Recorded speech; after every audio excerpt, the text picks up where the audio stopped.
Hi guys, good morning. Kakarating na namin kayong Save More. Ha, Angel? Ba mo na ikuha natin yung pangulam natin yung malunggay. Karating namin kayong Save More dun sa bayan. Yan. Bumili kasi ako ng baon niya.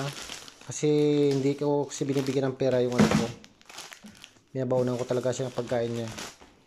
Kasi kung pera ibibigay ko, baka ano-anong gusto niyang bilhin. Yan. Ito yung binili ko, Yakult, Ansel, o ito yung lagayan niya. May spider. Ba mo spider na? Yan, itong nakikita nyo yung piatos sa isang buwan o 3 buwan, isang beses na ko pinapakain ng chichirya talaga.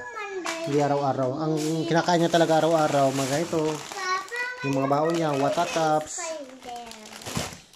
Hansel, ano pa? Yan, mga yogurt. Dinadambihan ko na kasi kung wala na. Wala na. Ito wafer. Mamuhan na kakagat aja muhan na kagato.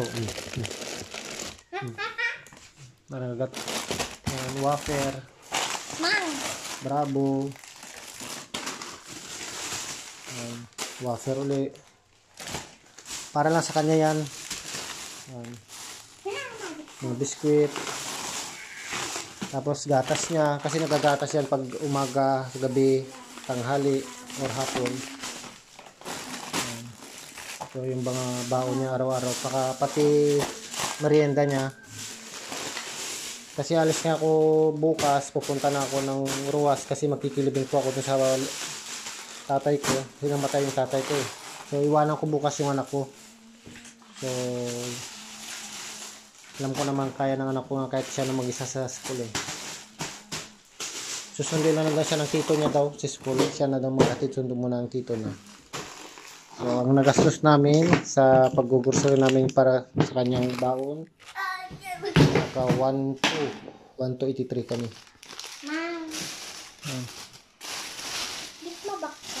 Mabagkat? Dama ako na lang magligpit. Orno sa mo yung mga gamit mo ading oh. Sina? Magluto ni Papa mamaya. Orno sa mo pa lang oh. Ligpitin mo pa lang gamit mo.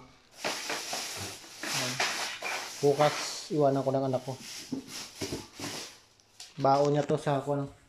Hindi ko lang kung pang 1 week niya to or pang 2 weeks.